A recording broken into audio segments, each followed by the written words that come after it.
Hello, everybody.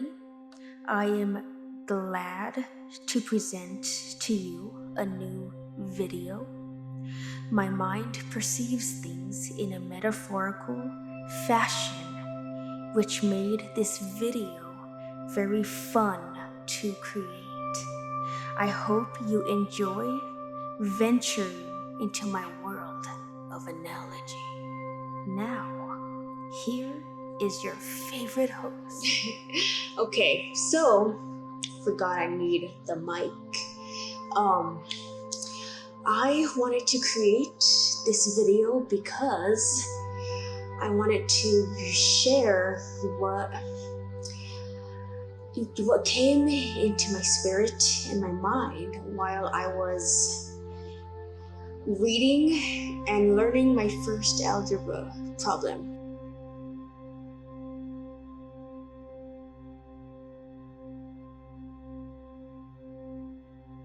This is what started pouring into my spirit while learning my first algebra problem in this book.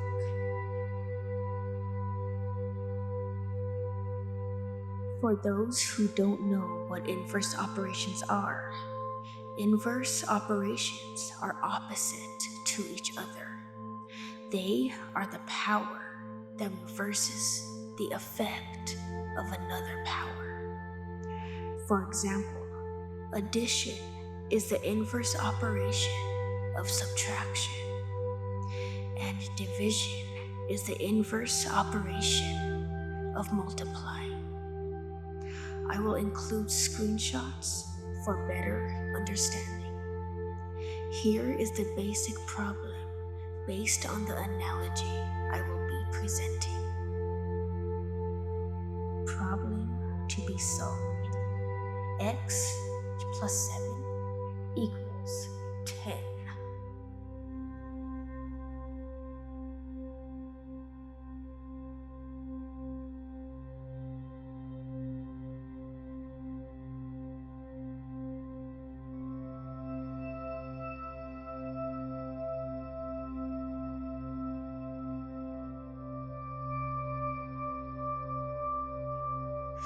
In metaphorical language and in relation to the fall and redemption of mankind, I can see a parallel meaning between God and the serpent as addressed in Genesis 3:15.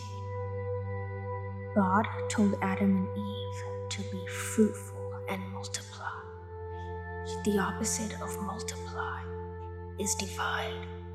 So when God wanted to multiply, the enemy wanted to do the opposite and divide. The serpent's dividing tongue is a symbol of division.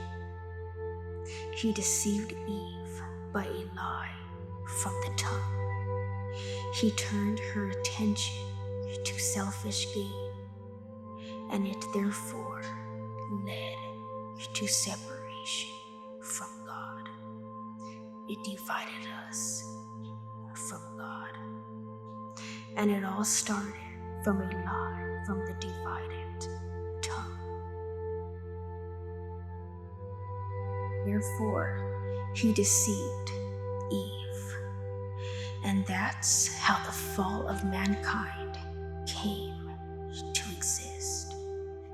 We turned from life to death.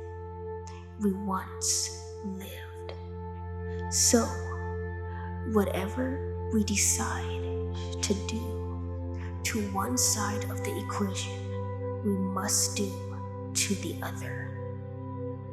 Fast track into the New Testament future. So, God allowed the enemy to believe the death of Jesus was a victory, a mirrored reflection on when the enemy deceived Eve. Yet, when Jesus died, he wore the crown of thorns, which represented the reign of death. Therefore, the reign of death died with him, and the power of the enemy over mankind was severed. 3 days later, Jesus rose again with the crown of life. Death did not rise with him. It stayed in the grave. So when the enemy deceived to kill, it was mirrored back onto him. And what do you get when you invert the word devil? You get a mirrored reflection of the word lived. Therefore, what the enemy did to mankind is what God did to the enemy. The devil once lived. He was the number that needed to be removed. An inverse operation. God preserved equality in the equation. He protected mankind with the promised solution, his Son, Jesus Christ. He is the only answer that we need to seek out, which now leads to the X variable, the unknown. We need to isolate the X variable. The variable of X resembles the cross that Jesus carried. For instance, when you drag something, it usually leans into submission. For example, the cross leaning into an X while being dragged. Jesus, the variable, had to be isolated throughout his life and during his persecution in order to get rid of the enemy. He hauled the enemy into submission. When he dragged that cross, he synonymously dragged the enemy to his death. Jesus slayed the reign of death and put an X over its grave. Once again, a reflection of itself. It is no more. Problem solved. X plus 7 equals 10. X equals 3. And what's more amazing about this problem is that the number 3 is the solution. And how many days until Jesus rose again? 3 days. We also had to get rid of the number 7, which could metaphorically represent the enemy. The number 7 is God's number. So how can I compare the enemy to God's number? By stating the fact that the enemy always desired to be God by imitating the number 7. He is the anti-7, the antichrist. We also had to subtract the number 7 from the number 10 in order to get 3. The number 10 is a number of completion as well as the number 7. Therefore, the equation is completed by getting rid of the number 7 and replacing it with the number 3. Also, X stands in for the unknown in each algebraic equation. Jesus, the variable, was unknown by the world. John 1:10. He was in the world, and the world was made through him, and the world did not know him.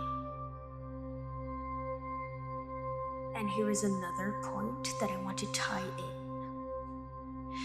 In John 3:15, it says that whoever believes in him should not perish, but have eternal life. And in Genesis 3:15, it says, "And I will put enmity between you and the woman, and between your seed and her seed. He shall bruise your head, and you shall bruise his heel." Sounds similar to a synonymous cancellation in relation to inverse operations, yes? Yet, the head of the serpent, the reign of death, was bruised, crushed, while the heel of the sun was also bruised.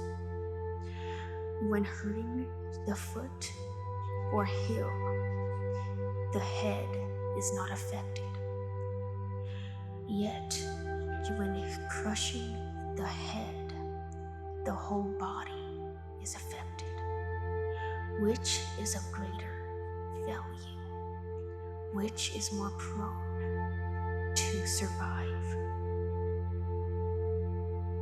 I'm sure you can agree with me that yes, it's the Son.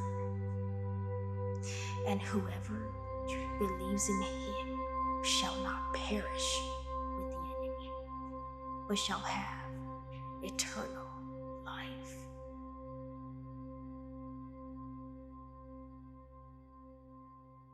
Furthermore, it's worth noting that both scriptures share the same number, 3:15, and the same common multiple of 5.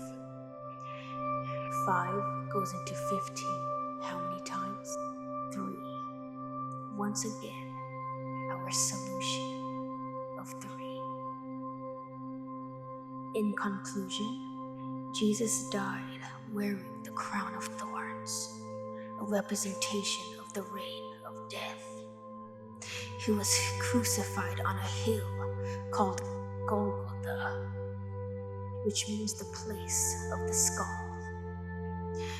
When God told the serpent the seed was going to bruise his head, he meant it. Not just through the death and resurrection of Jesus, but also when Jesus died on top of the skull. A skull symbolizes death. And where is the skull located? In the head. Where was Jesus' feet? On top of the skull. On top of the head. On top of the serpent's head. And where was Jesus crucified? Where was he also bruised? On a hill. The enemy, indeed, he bruised him on a hill, and was also bruised on his hill. Golgotha, the place of the skull. God is both literal and metaphorical.